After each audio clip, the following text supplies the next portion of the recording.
الحمد لله نحمده ونستعينه ونستغفره ونؤمن به ونتوكل عليه ونعوذ بالله من شرور أنفسنا ومن سيئات أعمالنا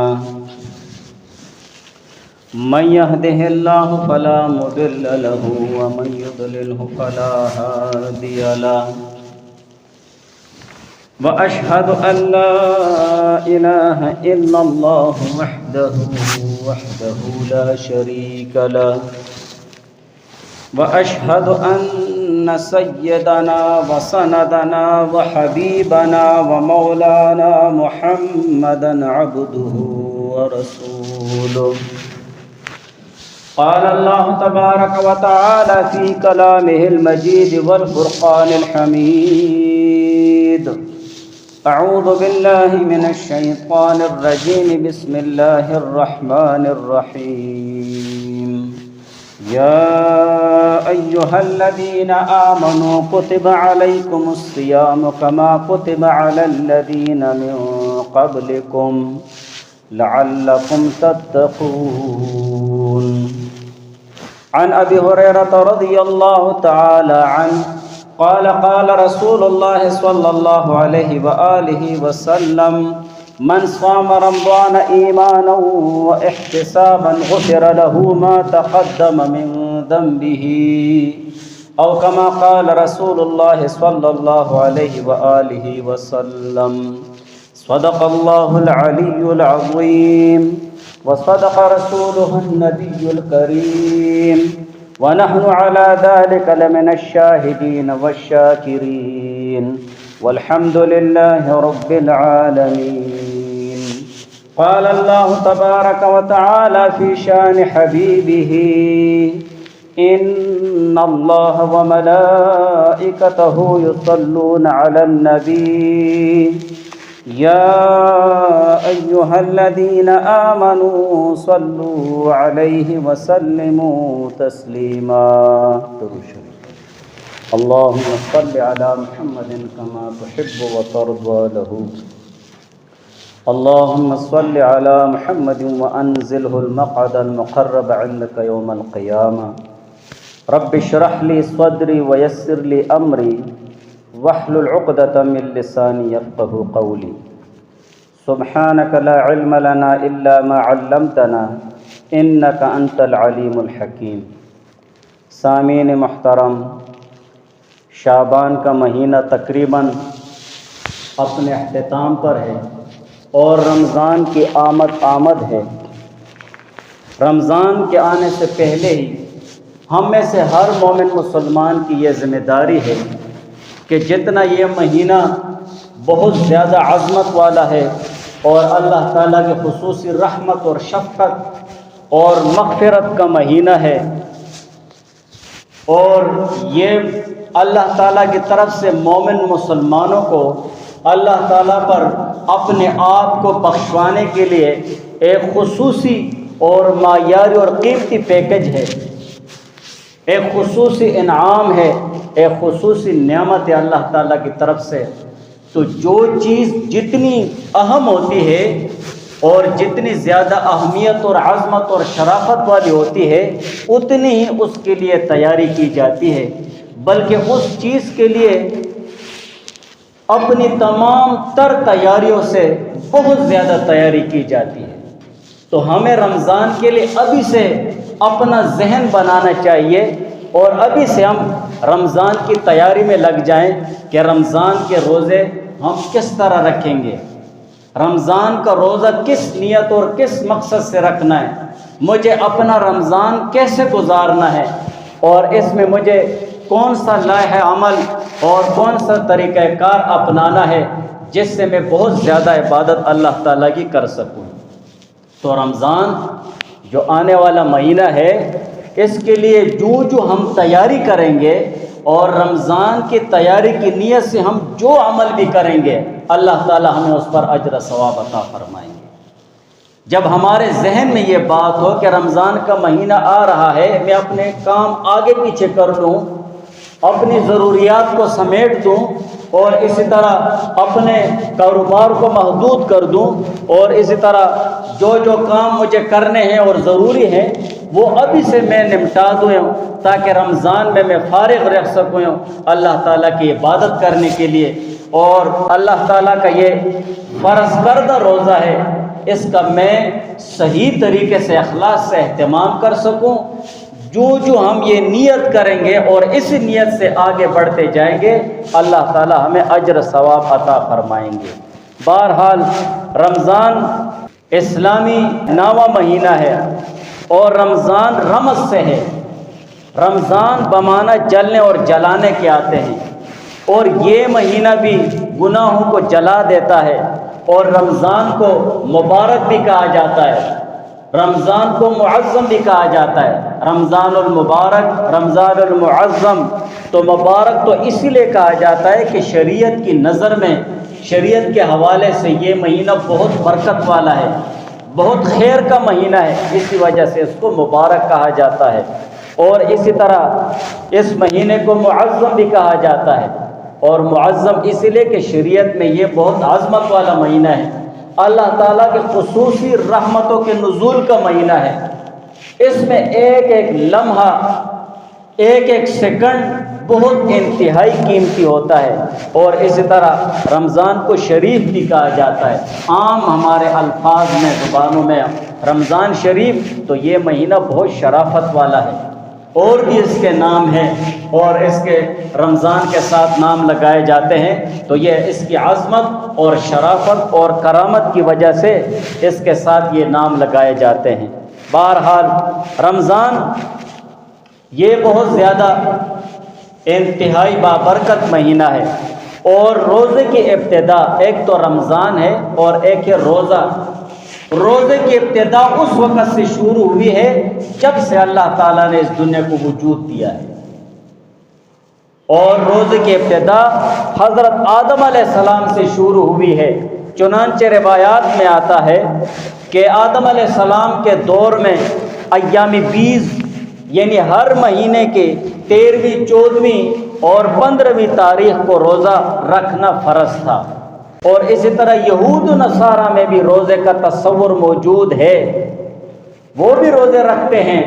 اور اس کے علاوہ جو ہندو مذہب ہے، سکھ مذہب ہے، یا اسی طرح بدھ مذہب ہے، یا دوسرے مذاہب ہیں، ہر مذہب میں روزہ رکھنے کا وجود ہے کسی نہ کسی شکل میں۔ تو یہ روزہ، یہ آدم علیہ السلام سے اس کا وجود اور آدم علیہ السلام سے اس کی ابتدا آ رہی ہے۔ لیکن روزے کا فلسفہ کیا ہے؟ روزہ فرض کرنے کا اور روزہ رکھنے کا بنیادی مقصد کیا ہے؟ روزے کا فلسفہ ہم دو طریقوں کے ساتھ دیکھتے ہیں، ایک آخرت کے حوالے سے اور ایک دنیاوی حوالے سے۔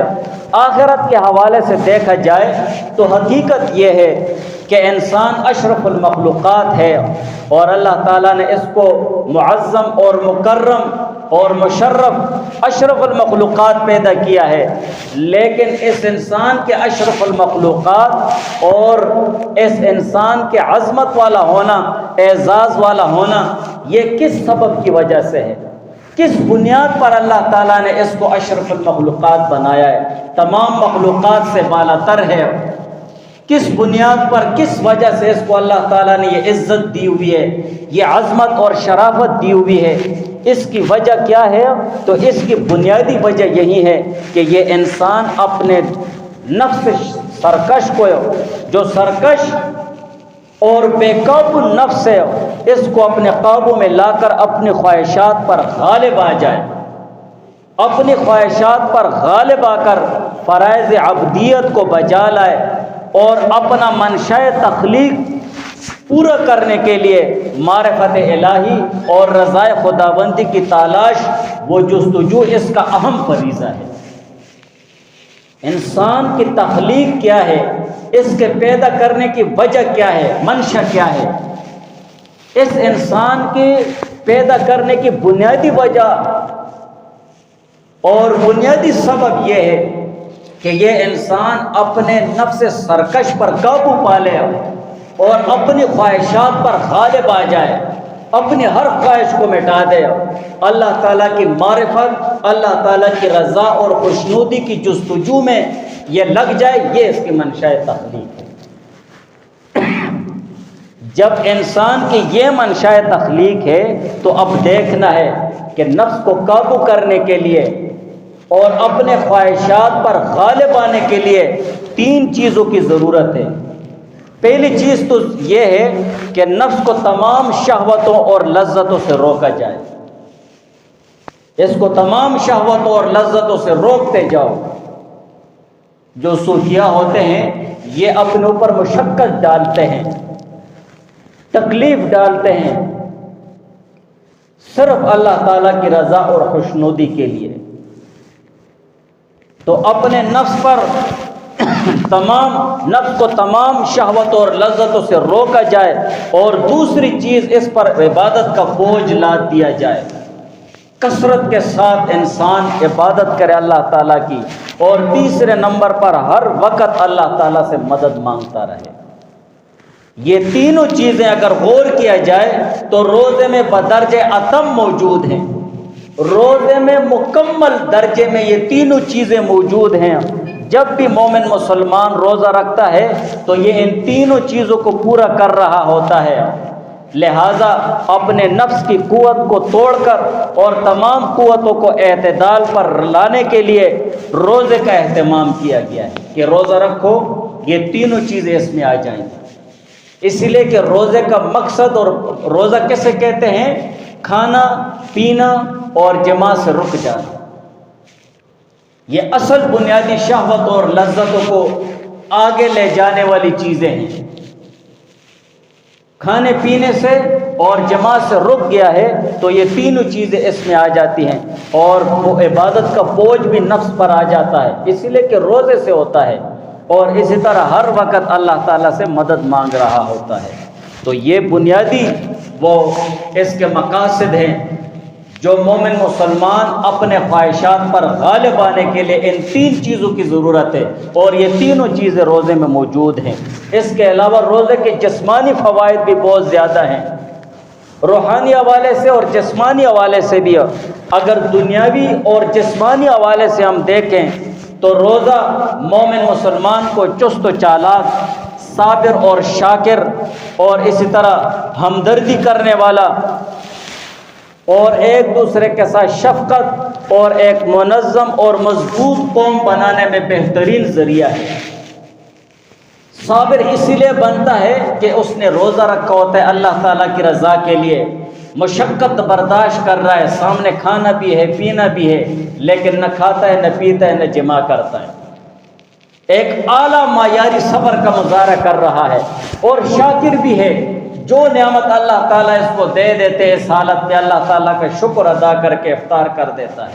اور اسی طرح ہمدردی بھی اس میں پیدا ہوتی ہے، جب بھوک کی احساس اسے ہونے لگتی ہے، اور غیر رمضان میں، رمضان کے علاوہ میں اگر کسی کو بھوک میں تڑپتا ہوا دیکھتا ہے تو اسے احساس ہوتا ہے کہ بھوک کیا چیز ہے، اس لیے کہ میں نے روزہ رکھا ہے، مجھے پتہ ہے بھوک کیا چیز ہوتی ہے۔ تو یہ ہمدردی اس میں پیدا ہوتی ہے، اور ایک مضبوط اور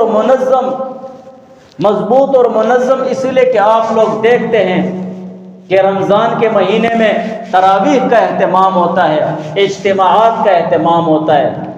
یہ ایک منظم اور مضبوط قوم بنانے میں بہترین ذریعہ ہے روزہ ہے۔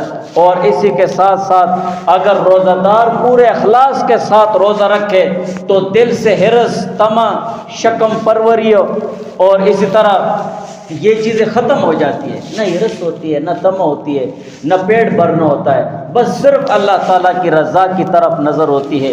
اور روزے کی حالت میں انسانی لباس میں فرشتے نظر آتے ہیں یہ انسان، اس لیے کہ فرشتے نہ کھاتے ہیں نہ پیتے ہیں نہ جماع کرتے ہیں، ان چیزوں سے پاک ہیں۔ یہ روزہ دار بھی اسی طرح ہوتا ہے۔ تو روزے کے دنیاوی مقاصد بھی ہیں اور اخروی مقاصد بھی ہیں، اور اس کے علاوہ کہ روزہ ہم کس نیت کے ساتھ رکھیں اور کس مقصد سے ہم روزہ رکھیں۔ روزے کے بنیادی طور پر 4 مقاصد ہیں کہ ہم میں سے ہر مومن مسلمان کی یہ ذمہ داری ہے کہ وہ جب بھی سحری کے لیے بیٹھے اور سحری کرنا شروع کرے تو ان 4 مقاصد کو اپنے دل و دماغ میں حاضر کرنا ہے کہ میں روزہ اس مقصد سے رکھ رہا ہوں، میرا یہ مقصد ہے اس روزے سے۔ جب ہم ان 4 مقاصد کو دل و دماغ میں حاضر کر کے روزہ رکھیں گے تو یقیناً روزے کا جو بنیادی مقصد ہے وہ ہمیں اعلیٰ درجے میں حاصل ہوگا۔ یہ ہو نہیں سکتا ہے کہ مومن مسلمان ان مقاصد کے ساتھ روزہ رکھے اور اسے وہ مقصد حاصل نہ ہو۔ روزے کا پہلا بنیادی مقصد ہے تقوی، پرہیزگاری۔ تقوی اور پرہیزگاری ہے، اور قرآن میں بھی اللہ تعالیٰ نے فرمایا یا ایھا الذین آمنو، اے ایمان والو، کتب علیکم الصیام، کہ تم لوگوں پر روزے فرض کیے گئے ہیں، کما کتب علی الذین من قبلکم، جیسے تم لوگوں سے پہلے لوگوں پر روزے فرض کیے گئے۔ کس وجہ سے، کس لیے یہ روزہ فرض کیا گیا ہے؟ روزہ فرض کرنے کا بنیادی مقصد کیا ہے؟ لعلکم تتقون، تاکہ تم لوگ پرہیزگار ہو جاؤ، تم لوگ متقی بن جاؤ۔ روزے کی اور بھی بہت ساری حکمتیں اور فوائد ذکر ہوئی ہیں، لیکن ان تمام فوائد اور حکمتوں میں سے یہ بنیادی حکمت اور مقصد ہے کہ روزہ رکھنے والا متقی اور پرہیزگار بن جائے۔ اور یہ روزے کی سب سے بڑی حکمت ذکر کی گئی ہے کہ جو نفس سرکش ہے اس کی اصلاح ہو جائے، اور شریعت کے جو احکام ہیں نفس پر بھاری معلوم ہوتے ہیں ان کا کرنا آسان ہو جائے۔ جب مومن مسلمان روزہ رکھتا ہے اور یہ اپنے نفس سرکش کو قابو میں کر لیتا ہے، گناہ سے مسلسل بچتا ہے، گناہ سے مسلسل بچتا ہے، تو اس کے لیے وہ اعمال کرنا آسان ہو جاتے ہیں دین اور دینداری کے جو اس پر بوجھ محسوس ہوتے ہیں، وہ اس کے لیے آسان ہو جاتے ہیں، اور نفس کو اس کی مرغوبات سے روکنے کی عادت پڑ جاتی ہے۔ جیسے ہی آپ نفس کو اس کی مرغوبات سے روکنے کے عادی ہو جاؤ گے تو جو نفس کی حرام مرغوبات چیزیں اور حرام مرغوبات کام ہیں، ان مرغوبات سے جو شرعاً حرام ہیں ان سے مکمل درجے میں روک سکو گے اپنے نفس کو۔ تو نفس کو قوت و شہوت میں اس میں ضعف بھی پیدا ہو جاتا ہے، روزے کی وجہ سے کمزور ہو جاتا ہے نا مومن مسلمان۔ تو یہ بنیادی مقصد ہے اس کا کہ تم متقی بن جاؤ۔ اور متقی کیوں نہیں بنے گا؟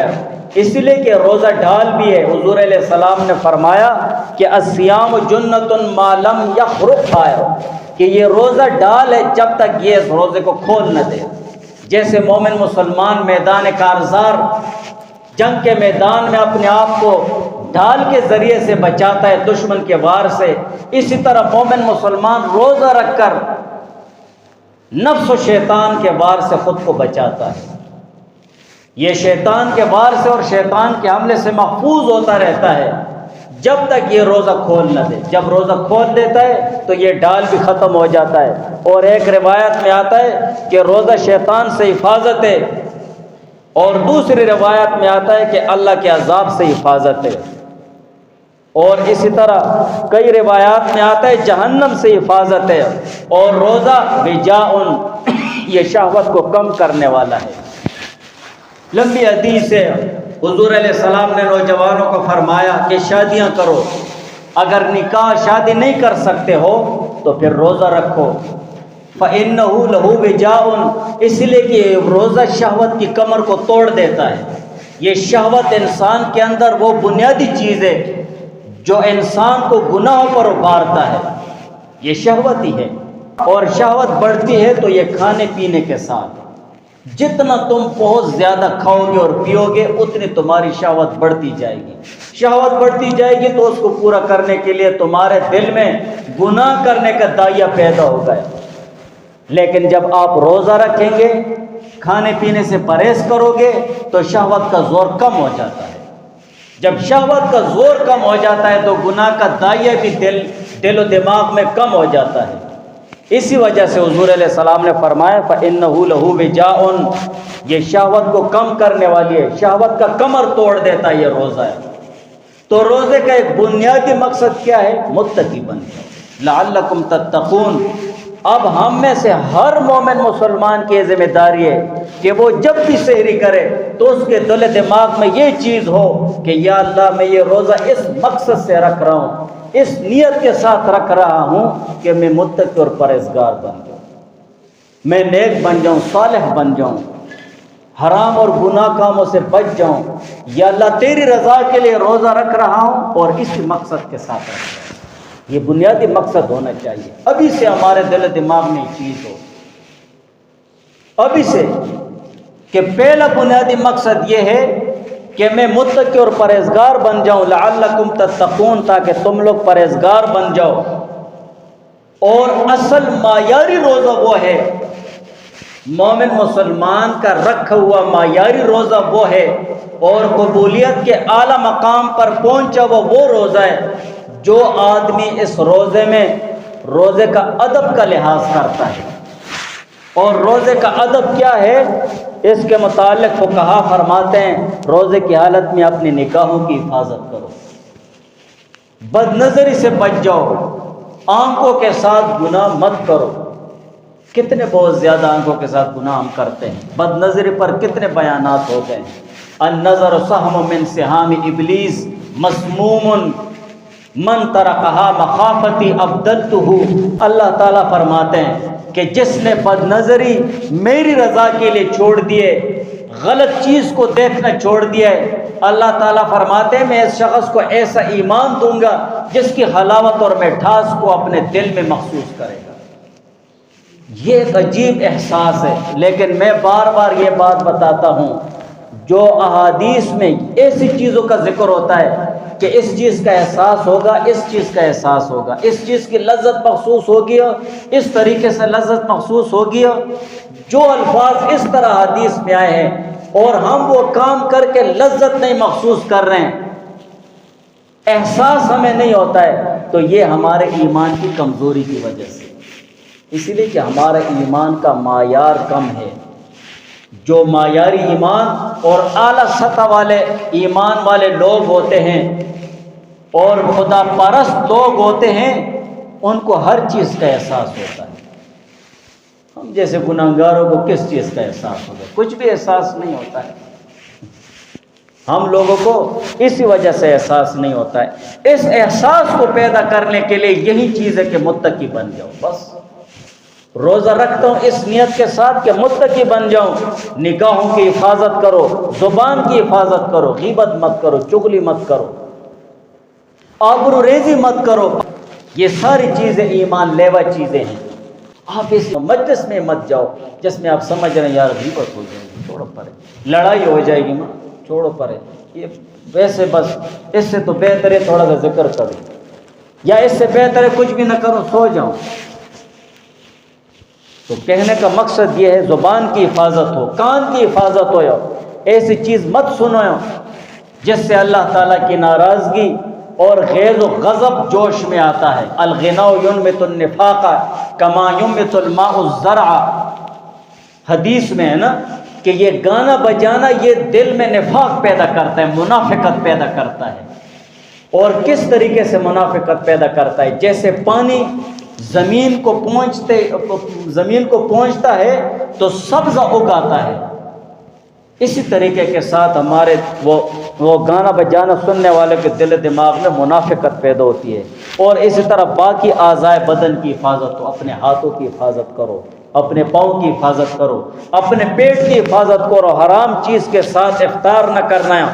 اور ایک ادب یہ ہے کہ اپنی عبادت پر نظر کرنا اور روتے رہنا، یا اللہ پتہ نہیں کہ قبول ہوئی یا نہیں، یا اللہ بہت کمزور، دن بھر روزہ رکھا ہے، نہ کھایا ہے نہ پیا ہے، بھوکا رہا ہوں، بہت مشقت اٹھا لے، یا اللہ پتہ نہیں قبول ہوا یا نہیں، بہت کمزور، رونا چاہیے۔ یا اللہ میں نے بہت عبادت کر لی ہے، تراویح پڑھ لی ہے، تہجد پتہ نہیں قبول ہوئی نہیں قبول ہوئی، ڈر لگنا چاہیے۔ قبول کرنے والی ذات تو وہ ہے، دنیا میں کسی کے پاس کوئی گارنٹی نہیں ہے کہ اس کا عمل قبول ہوا یا نہیں، یہ تو قیامت کے دن اللہ تعالیٰ فیصلہ فرمائیں گے تمہاری کیا چیز قبول ہوئی کیا نہیں ہوئی۔ اسی وجہ سے ہر وقت ڈرنا چاہیے اپنے نیک عمل پر کہ یا اللہ میں بہت کمزور ہوں، بس ویسے اپنے فضل سے قبول کر دے۔ اسی فکر میں روزہ رکھا ہو، ایسے نہ ہو کہ کوئی ایسی کوئی حرکت ہو جائے، کوئی عمل نہ ہو جائے جس سے میرا کھانا پینا چھوڑ دینا بیکار نہ ہو جائے۔ اسی وجہ سے روزے کا پہلا مقصد کیا ہے کہ ہم روزہ اس نیت کے ساتھ رکھیں کہ اللہ تعالیٰ مجھے متقی اور پرہیزگار بنا دے۔ دوسرا مقصد کہ ہر مومن مسلمان کی ذمہ داری ہے کہ وہ جب بھی سحری کرنے لگ جائے تو یہ اپنے دل و دماغ میں نیت کرے کہ یا اللہ میں یہ روزہ رکھ رہا ہوں اس نیت اور اس مقصد کے ساتھ کہ میرے گناہوں کی مغفرت اور معافی ہو جائے۔ بہت گناہگار ہوں لیکن یا اللہ اس روزے کی برکت سے میرے گناہ معاف ہو جائیں۔ حضرت ابو ہریرہ رضی اللہ تعالیٰ عنہ سے روایت ہے قال قال رسول اللہ صلی اللہ علیہ وسلم کہ حضور علیہ السلام نے فرمایا من صام رمضان ایمانا و احتسابا غفر له ما تقدم من ذنبه کہ جو شخص رمضان کے مہینے میں اللہ تعالیٰ کی رضا ایمان کے ساتھ اور اخلاص کے ساتھ روزہ رکھے گا اللہ تعالیٰ اس کے گزشتہ گناہوں کو معاف فرما دے گا۔ صغیرہ گناہ بالکل روزہ رکھ دے معاف ہو گئے، بڑے گناہوں کے لیے دن بھر استغفار توبہ نماز روزہ یا اللہ معاف فرما۔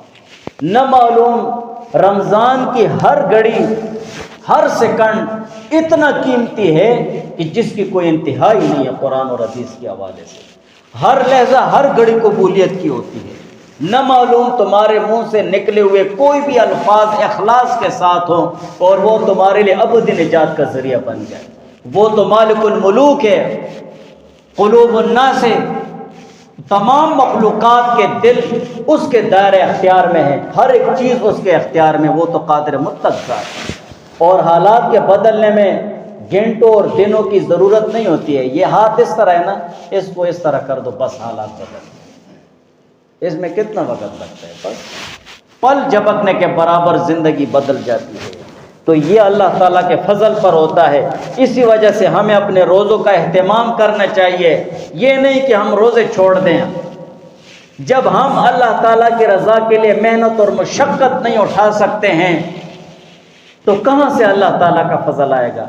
صحابہ بھی انسان تھے جنہوں نے جنگ کے میدان میں، میدان کارزار میں تلواریں چل رہی ہیں، تیر چل رہے ہیں، کھانے پینے کے لیے کچھ نہیں ہے، تن پہ پورا لباس بھی نہیں ہے، ہاتھوں کے ساتھ اپنے جسم پر سایہ کر رہے ہیں لیکن روزہ نہیں چھوڑ رہے ہیں۔ اور اتنی ان کو مشقت پڑ جاتی روزے کی کہ لڑکتے ہوئے گر جاتے سخت گرمی میں، لیکن روزہ پھر بھی نہیں چھوڑ رہے ہیں۔ ہمیں اتنا کمزور نہیں ہونا چاہیے، ہم ابھی سے اپنا ذہن بنائیں۔ آخر مسلمان ہیں، مسلمان کی شان یہ ہے کہ رمضان یہ اسلام کا بنیادی رکن ہے، بنیادی رکن ہے۔ ذرا ذرا سی بات پر، ذرا ذرا سی تکلیف پر اگر ہم اس کو چھوڑ دیں تو پھر تو یہ دین ہی ہماری زندگیوں سے بالکل اڑن چھو ہو جائے۔ خدا نخواستہ اگر اللہ نہ کرے کچھ ایسے حالات بن جائیں، ہمارا ملک تس نس ہونے لگ جائے تو کیا ہم دین چھوڑ دیں گے؟ ہم نماز چھوڑ دیں گے؟ ہم روزہ چھوڑ دیں گے؟ ہم ایمان چھوڑ دیں گے؟ اتنا کمزور ایمان والا مسلمان نہیں بننا چاہیے۔ جب ہماری ان حالات میں یہ حالت ہے اور ایسے حالات میں ہماری یہ کیفیت ہے کہ بالکل پرسکون ماحول ہے، دل جمی کا ماحول ہے، ہر سہولت اللہ کی طرف سے میسر ہے، بالکل انسان بدن دل و دماغ پر فٹ ہے، کوئی بھی عذر نہیں ہے، پھر بھی ہم روزہ چھوڑ رہے ہیں اس حالت میں بھی، تو جب دجال نکل آئے تو ہم کیا کریں گے؟ جب ایسے حالات میں ہم اپنا ایمان نہیں بچا سکتے اور عمل نہیں کر سکتے ہیں تو جب دجال نکل آئے جس کے پاس جنت ہوگی، دوزخ ہوگی، روٹیاں ہوں گی، سب کچھ ہوگا، مردے تمہارے زندہ کرے گا، پھر ہم سارے اس کے پیچھے چلے جائیں گے۔ ہمیں سوچنا چاہیے نا، اپنے ایمان پر نظر ڈالنی چاہیے کہ ہماری اب یہ حالت ہے تو جب دجال اگر آ گیا ہے نا حالات میں تو پھر ہماری کیا کیفیت ہوگی؟ اسی وجہ سے ابو ہریرہ رضی اللہ تعالیٰ عنہ فرماتے ہیں ان رسول اللہ صلی اللہ علیہ وسلم کے حضور علیہ السلام نے فرمایا من افطر یوما من رمضان من غیر رخصت ولا مرض، جس نے رمضان کا کوئی بھی روزہ چھوڑ دیا ہے بغیر کسی شرعی عذر کے، بغیر کسی مرض کے، لم یقضہ صوم الدہر کلہ وان صامہ، اگر وہ ساری عمر روزے رکھتا رہے اور اس روزے کی قضا کر لے، تب بھی ساری عمر روزے رکھتا رہے تو اس کی قضا نہیں کر سکتا ہے۔ اسی لیے کہ میں نے کو روزے کی ہر ایک لمحے میں اللہ تعالیٰ کی عظیم الشان برکتیں ہیں، بہت رحمتوں کا مہینہ ہے، ہر ایک لمحہ اور ہر ایک سیکنڈ۔ تو ہمیں اپنے روزوں کی فکر کرنی چاہیے۔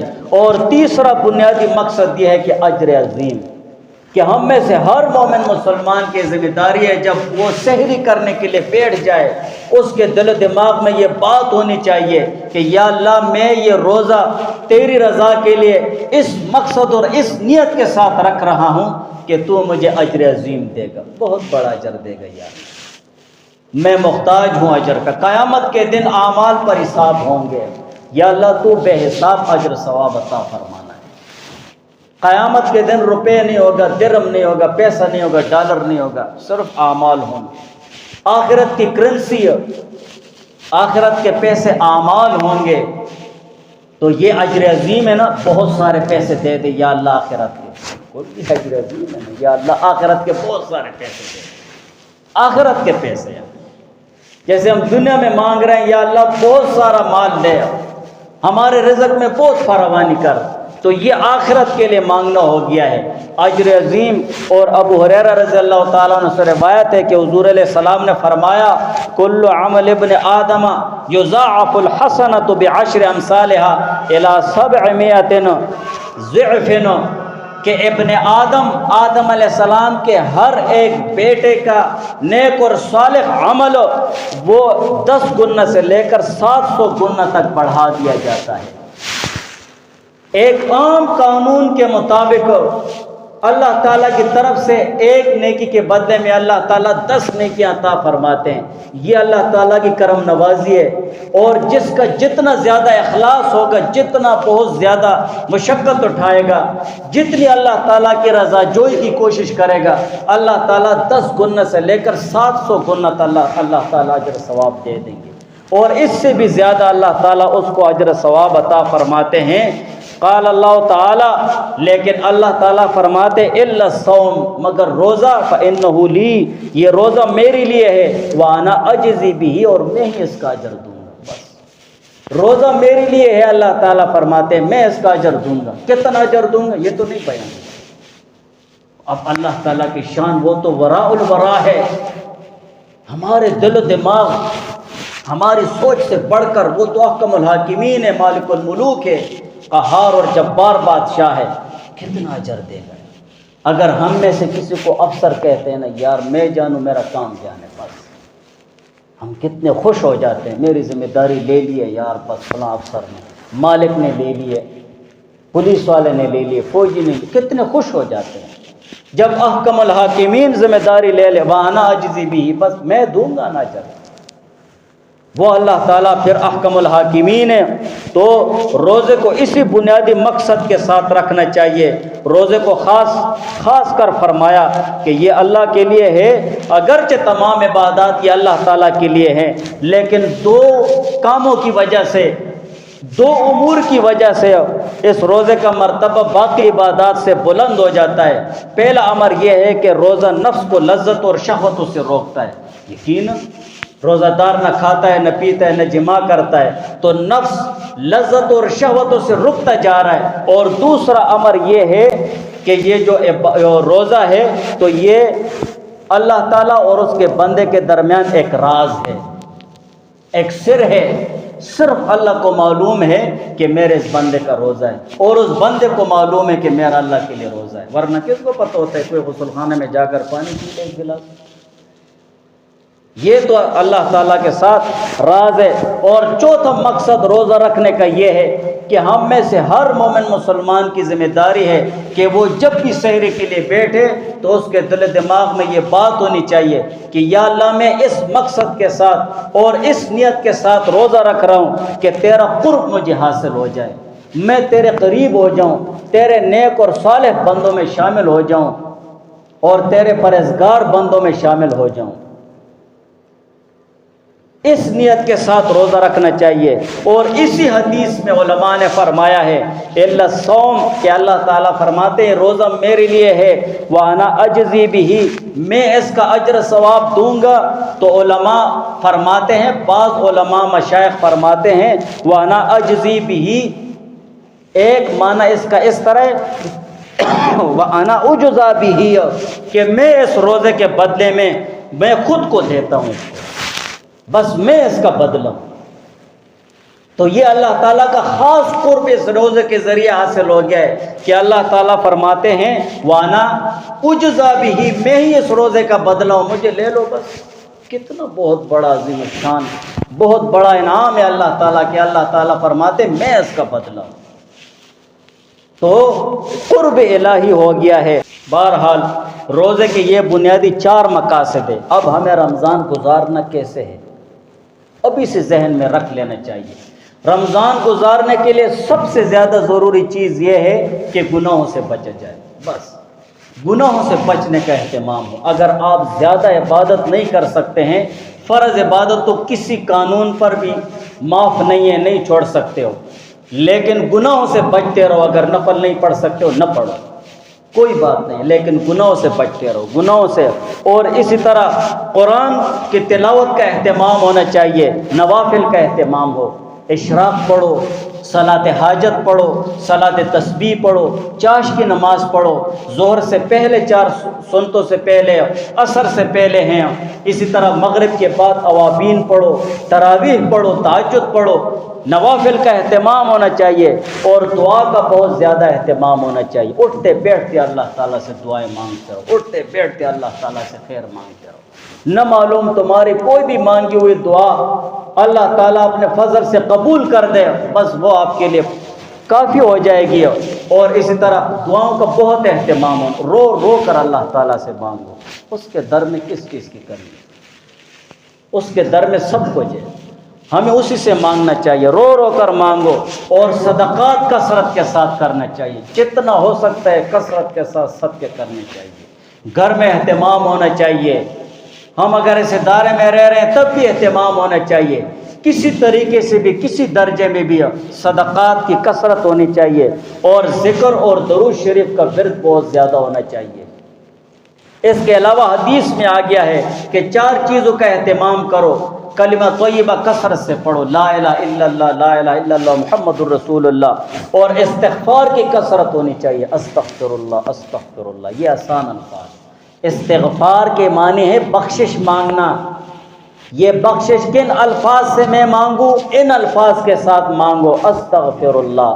اگر اس سے اور بڑھتے ہو استغفر اللہ ربی من کل ذنب واتوب الیہ، اس سے اور بڑھتے ہو تو اور الفاظ ہیں، اور الفاظ ہیں، سب سے آسان الفاظ ہیں استغفر اللہ۔ یہ بھی نہیں آتے ہیں تو یہ کہو یا اللہ میرے گناہ معاف کر۔